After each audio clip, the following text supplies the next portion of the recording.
Welcome to NarrativeNook where enchanted stories come to life. If you enjoy our stories, please subscribe, like and share to support our channel. Enjoy listening.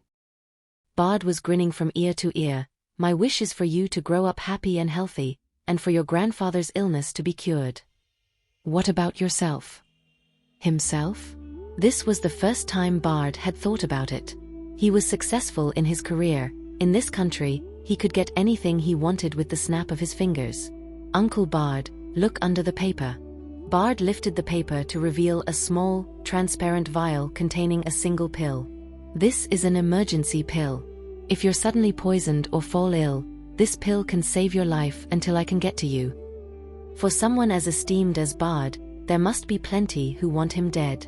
Emergencies were inevitable, and while he could easily buy commonplace items, life wasn't something money could buy. You're quite the thoughtful girl, aren't you? Bard chuckled. This is quite the unique gift. I feel like I'm taking advantage of you. A wish paper and a priceless life-saving pill. Uncle Bard, your gift is even more valuable. Oh, how so? A box like this weighs around half an ounce, but with the gift inside, it's still under an ounce. This means what's inside must be something light, like paper. Bard looked at her admiringly. Go on. Given your status, it could be a blank check, a high-value bank card, or a house key. But a blank check might make me hesitant about how much to write, and a house key is unlikely, so I'm guessing it's a bank card. Only a bank card would require such a small box. Mr. Elliot, standing nearby, couldn't help but admire Arabella's intelligence. Not long ago, Bard had discussed these three options with him, and in the end, he suggested giving Bella a generous allowance card, so she could buy whatever she wanted. Bard was amused by her. You got it right. Is my gift too predictable? No, from this gift I can see how much you value me. Oh. Uncle Bard, you could have casually given me a dress or a necklace, but you were worried I wouldn't like it, so you simply gave me a card. Thank you, Uncle Bard. Bard laughed again, finding the girl incredibly charming. On the other side, after calming down, Serena thought of her mother's cold demeanor the night before and decided to appease her. No matter what, she had to keep her status as the Collins family's daughter. It was already 7:30 in the morning in Solterra. Louisa was sitting at the breakfast table, about to have her meal, when her phone rang. What did you say? Susan had a sudden heart attack last night? Bella flew the plane. Kenneth, sitting next to her, jerked in surprise, spilling his coffee. Is Bella okay? Louisa was visibly frightened, gripping her phone tightly. Kenneth also leaned in to listen to the conversation.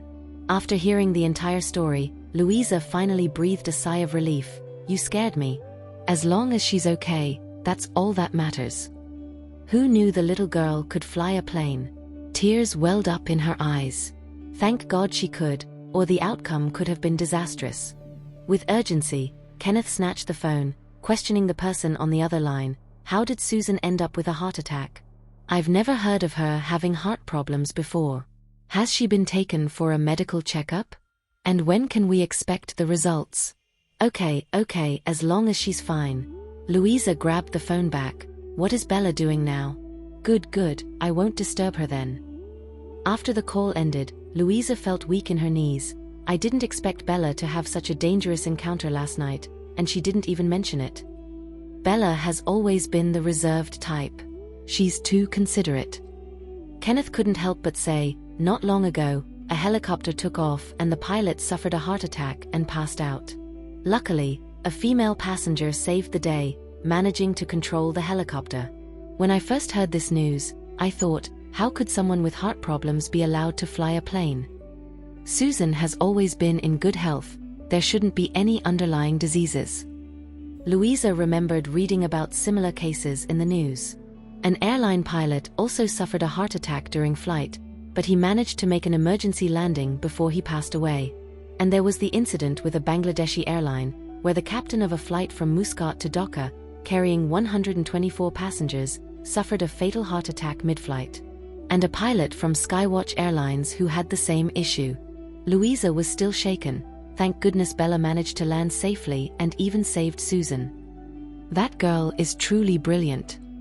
Serena, who was eavesdropping from the side, was fuming. How did Arabella even learn to fly a plane? What couldn't she do? Did Arabella come from another era or something? Serena. At that moment, a servant brought breakfast for Kenneth. Seeing Serena at the door, it looked like she was eavesdropping on the master and mistress's conversation. Upon hearing, Kenneth and Louisa turned to look. Serena quickly regained her composure. "Good morning, Mom, Dad." "Good morning, Serena," Kenneth greeted as usual. But Louisa seemed to be still upset. She just lightly replied with a morning, and didn't show much concern. Serena's heart sank. Her mother wasn't usually like this. It definitely had to do with Martha. With Bella away from home for a few days, it was the perfect opportunity for her to bridge the gap between her and her parents. Remembering how Bella used to massage Louisa's shoulders, an idea struck Serena. "I'm sorry about last night. I'm sure you didn't sleep well. Let me give you a massage." No need. Louisa hadn't gotten over the shock of Bella flying a plane when soft little hands landed on her shoulders and began to massage. "Mom, is the pressure okay? You should go have your breakfast. Do you think I'm not doing it well?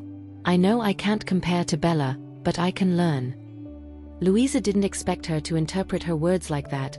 "I just want you to eat first. I'm afraid you're hungry after crying so much last night."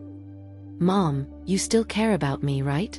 I was wrong last night. I only remembered the good things Martha did for me since I was kid and forgot about the harm she caused Bella," Serena said while massaging. "I'm sorry for acting rashly and putting you and Dad in a difficult position last night. It's good that you understand." In her excitement, Serena pressed harder. "Ouch." Louisa suddenly winced in pain. Kenneth immediately dropped his fork and asked, "What's wrong?" "I think I've hit some nerve." Louisa was in such pain that she gestured for Serena to stop. "Is it here?" Or here Kenneth's touch was enough to make Louisa cry out in pain. "What happened?"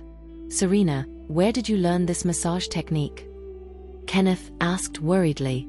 "I didn't learn, I just improvised." Serena was flustered. "Mom, did I do something wrong? Should I call a doctor?" "No need. When you finish your breakfast, Kenneth, call Dr. Lee." Louisa hadn't expected to experience such sudden pain. As she stood up, tears welled from the pain.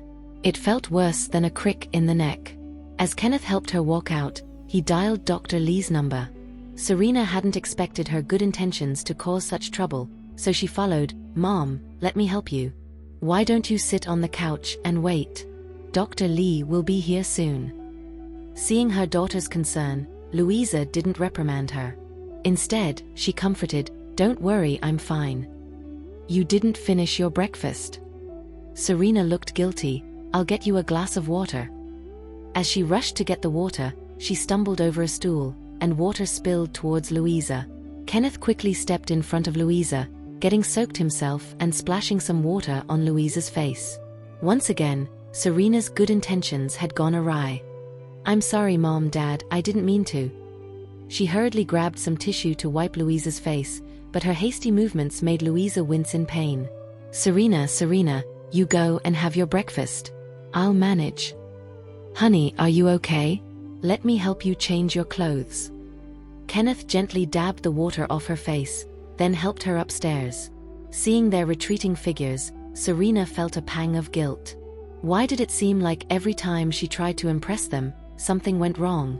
Why did Arabella always receive praise no matter what she did? She clenched her fists, wanting to follow them upstairs, but fearing they would resent her. It was only when Dr. Lee arrived that she found an excuse to accompany him upstairs and show her mother some concern. During his examination of Louisa, Dr. Lee learned that Serena's massage had caused her pain. He was left speechless. "Serena, Miss Bella has medical knowledge.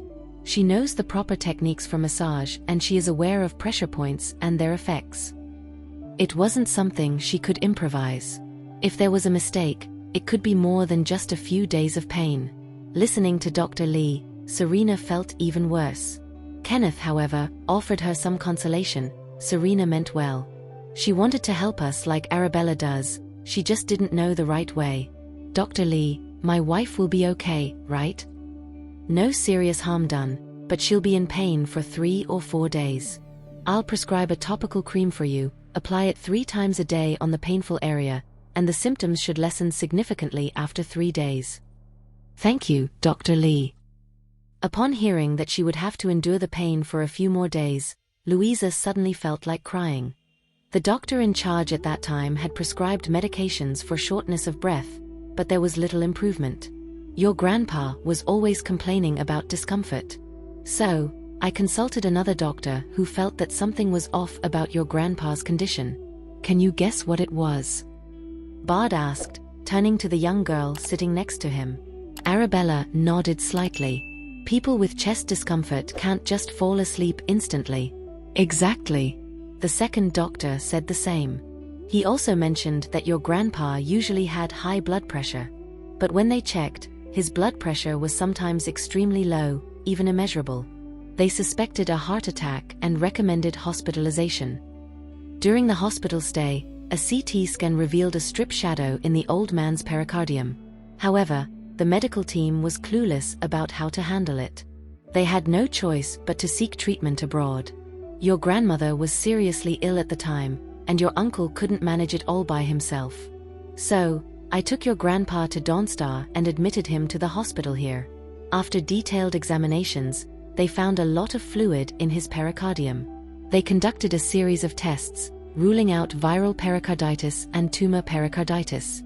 But despite all the tests, they couldn't diagnose the disease or identify the cause. Bard's voice faltered, his heart aching for the old man's sufferings. Every test meant either a blood draw or an injection, and the myriad of medications made Darren sick to his stomach. A few times, Darren grabbed Bard's hand, pleading to let go. He was really tired, didn't want to struggle anymore. Your grandpa stayed in the hospital for a long time. They couldn't find the cause of his illness. Last week, he was struggling to breathe, his heart rate was high, and he was sweating profusely. The medical team resuscitated him once.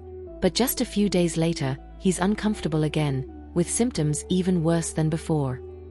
Arabella ventured, could they have missed something? Missed something? Some conditions can't be diagnosed with routine tests. Will you take a look at your grandpa later? Sure. Upon reaching the hospital, Arabella followed Bard to the VIP floor on the 16th floor. The nurses here were exceptionally polite to him, and even the medical team was waiting. Mr. Bard. Mr. Bard, you're here. We're waiting for your decision. Let me introduce you to Arabella Collins. She's a wonder in medicine. Tell her the details, and take her to see the patient. The doctors all looked at Arabella, their faces expressing their doubts. Was Mr. Bard desperate to try anything, even bringing such a young girl to help? She looked barely into her teens. Did she understand medicine at all? And they, respected doctors, were expected to guide her, explaining the patient's condition to her. Was this a joke? Are you not going? Upon hearing Bard's words, the doctors suppressed their displeasure and led Arabella to the patient, explaining his condition over the past few days. Arabella entered the ward. It was the first time she was meeting her grandfather. He was lying in bed with his eyes closed, frail, but it was not hard to imagine how dashing and charismatic he must have been in his youth. Arabella glanced at the readings on the monitor next to the bed and gently placed her slender fingers on her grandpa's wrist. The doctors exchanged confused looks. What was she doing? Checking the pulse? Really? How came she know that? How about we give his heart an ultrasound? Arabella suddenly suggested. A few doctors were not pleased with this. Miss, are you commanding us? If I'm not mistaken, we are the primary physicians of the patient. Could you speak with a little respect? This is our turf. How long have you been in this field? How dare she order them around at such a young age? I'm not familiar with this place, so could you please give him an ultrasound? Is there a problem with that? Arabella looked at them straight in the eyes, neither humble nor arrogant. It's clearly a heart abnormality. Have you guys not even done an ultrasound before? If an ultrasound could reveal anything, we would have found out already. One of the female doctors, Lisa, stood with her arms crossed, looking at Arabella disdainfully. Do we need to wait for you to direct us? Dr. Lisa, don't you know what a disease progression is? Could the results of the ultrasound from last month be the same as this month? Could you please cooperate? Lisa was suddenly infuriated. What if I don't cooperate? At this moment, Bard arrived at the door. Not cooperate with what? Mr. Bard. Lisa's arrogance deflated a bit upon seeing him. This girl wants to give the patient another ultrasound. We've done that before, and doing it again now would just be a waste of time. Listen to her. Redo it. The doctors were confused. Why should they listen to a young girl? Didn't you say that time is of the essence? Why aren't you moving? With Bard's words, two of the doctors had to swallow their pride and took the patient to the ultrasound room for another examination. The other doctors followed to see if there was any difference in the ultrasound results this time. Bella, is there a problem? Bard asked softly. I just noticed an abnormality in the heart, but I didn't find any issues in the previous ultrasound results, so I want to redo it and check the results again. You're always so meticulous. Bard noticed the empty patient room. Let's go and take a look too. The ultrasound results were out quickly. Adeline specifically brought over the previous results and coldly presented them to Arabella. Could the doctor here please take a look? There's no difference between these two results. Doing it again is just wasting the patient's golden rescue time. If there was a problem, they would have found it already. Did they need a little girl to point it out? Bard's gaze seemed to exert pressure from across the room. They all lowered their heads, stopped their sarcasm, and dared not say anything offensive again. Arabella looked at the ultrasound report in her hands. You might as well donate your eyes if you're not going to use them. The problem is so obvious in these two ultrasounds. Can't anyone see it? The doctors were stunned and walked over disbelievingly to take a look. This black spot here could very likely be a blood clot. Upon hearing this, everyone was even more incredulous. How could there be a blood clot in this area? That's preposterous. Do you know what this area is? It's near the heart. If there's a blood clot here, how could the patient have survived this long? We need to operate immediately. Arabella looked at the doctors. Among them, only a younger female doctor wasn't being aggressive. You come help me. The rest can stay here. What did you just say? The other doctors immediately voiced their objections. Why should they be left out of this? Bard's gaze fell heavily on them, his voice icy. She's my niece. Blood related. When they heard this, their indignation faded, replaced by shock and astonishment. This young girl was Mr. Bard's own niece? She's known to the public as Dr. Bell. Upon hearing this, they were even more astounded. Dr. Bell was this young girl. In this industry, everyone knew of this miracle doctor. But, was she really this young? And Dr. Bell was a woman. Wasn't Dr. Bell supposed to be a man? They had always assumed it was an elderly gentleman. Of course, you can observe from the sidelines, see how this young lady performs surgery. Upon hearing this, they admitted it was indeed a privilege to watch Dr. Bell perform surgery. Soon, Darren was wheeled into the cardiac surgery room. A surgery that normally took 4 hours, Arabella completed in 3. From behind a pane of glass, Bard and the other doctors were thoroughly impressed by her surgical skills. When she emerged, Bard said sympathetically, "You must be tired, having to perform such a long surgery right after landing." Long? Arabella's eyes were calm to her. This was a relatively short operation. How's your grandfather now? He's fine, he should wake up in a day or 2. What surgery did you perform on him? Bard knew that she had performed the entire surgery fluidly and calmly, but didn't know what she was specifically doing.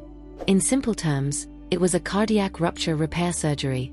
I removed about 1.1 pounds of blood clots from his heart, and it was these clots that saved his life. Upon hearing this, Bard was shocked and asked incredulously, where did these blood clots come from? There was a hole about 0.12 square inches in size in his heart, causing blood to leak out and accumulate in the pericardium, nearly causing the heart to be crushed. Upon hearing this, Bard could tell how dire the situation was. Fortunately, the hole did not expand all at once, it gradually enlarged. Due to the slow rate of blood loss, it coagulated into clots, which blocked the hole, preventing a catastrophic rupture of the heart. Remembering the cardiac rupture, Arabella was reminded of a kind face. How could this happen? Bard had imagined countless scenarios, but never this one. This condition is very rare. It's called cardiac tamponade in medical terms. Simply put, a malformation occurs in the cardiac wall, creating a thin bubble. The blood from the heart ruptures this bubble, causing a large amount of pericardial effusion. In the past 200 years, less than 400 people have been diagnosed with this condition, and only 15 have had a rupture. Of these 15, only 3 children survived. Grandfather has truly made a miraculous recovery. Upon hearing this, Bard was both relieved and puzzled, but he doesn't have heart disease. Why would he have this cardiac tamponade as you described? There could be many causes, such as a sharp object or bullet piercing the chest wall and damaging the heart, or it could also be caused by violent impact to the chest. In any case, he has now passed the critical stage. Upon hearing that Darren had passed the critical stage, Bard was finally reassured. I'll call your parents to give them the good news. It'll surely cheer them up. Sure. Arabella removed her sterile gown and had just stepped out when she was stopped by several doctors. We're sorry for our ignorance and any offense we may have caused. Please accept our apologies. The doctors all bowed their heads in sincere apology. The leading lady doctor said, "My name is Adeline. I'm sorry for my previous rash remarks. They were uncalled for. I owe you an apology for my arrogance and ignorance." Lisa joined in, her tone deeply remorseful. "I overlooked a tiny spot on the ultrasound scan, unaware that it could potentially be a blood clot, and I kept administering medication for breathing difficulty and accelerated heart rate, nearly missing the patient's optimal treatment time." Another male doctor, Cole then, also felt outmatched. If he hadn't seen Arabella perform the surgery with his own eyes, he wouldn't have believed that a young girl in her teens could be so proficient and adept at her craft. Only Beatrice was secretly thrilled in her heart, thinking that she had the chance to assist Dr. Bell. She could flaunt this experience and countless renowned hospitals would vie for her. It's okay, it's all in the past now. Arabella didn't hold a grudge against them, and instead passed by them, planning to visit her grandfather in the ward. Dr. Bell. Just as male Dr. Braid caught up with her, he was met with a warning glare from Arabella. His mind went blank from the fright and it took him a while to recover. Oh, Dr. Bella. She probably didn't want people to know she's Dr. Bell, preferring to keep her identity a secret. True enough, when he addressed her as Dr. Bella, she withdrew her stare, her reaction not as intense as before. Braid heaved a sigh of relief. "I was wondering if you could stay for a few more days, so that we could learn from you." "Yes, if we could learn even a trick or two from you, it could save more patients," Adeline followed suit. "Your suturing technique is simply incredible, unmatched by anyone." Lisa expressed her admiration sincerely. "Dr. Bella, I want to learn from you as well." Beatrice put forth her request, looking at Arabella expectantly. "I don't take apprentices," Arabella responded indifferently. "I don't share my skills. We understand that we're not qualified to be your apprentices, and we know you won't easily share your skills. We just need some verbal guidance. Just a few questions to ask." "Oh, Dr. Bella, there's a tricky case that we could use your help with. I also have a patient." Arabella, hearing their mounting requests, simply pushed open the door to her grandfather's ward, stepping in. "I'm quite occupied, sorry." Everyone watched as the hospital room door closed, leaving them with their mouths half open, sighing in disbelief. If only they had known earlier that she was Dr. Bell, they would have been more courteous. Now, she didn't want to waste her time with them. Meanwhile, Serena had prepared a fruit salad by herself, ready to serve it to her parents, when she heard Louisa's excited voice. "You're kidding? The surgery was successful? Bella was the lead surgeon? That's fantastic." Louisa was so overjoyed that tears streamed down her face. "I knew it, Bella is the best. How's Dad doing now?" "Really? Bella said so herself? He'll be awake in a day or two." Serena was so frustrated that the salad plate was shaking in her hands. Damn it, that woman had stolen the limelight again. If it weren't for the Temple family crisis, I'd really like to go and see. Louisa was weighing up her options, torn. In a few days, Kenneth and I will make a trip. It's been a long time since we last saw Dad. He would be so happy to know how talented his granddaughter is. Let Bella stay in Dawnstar for a few more days. Good. Let her have lunch and take a nap first. We've already had our dinner here. Solterra was 6 hours ahead of Dawnstar. It was 7 o'clock in the evening here, but only 1 o'clock in the afternoon there. After his wife hung up the phone, Kenneth asked with delight, "So, Dad's okay now?"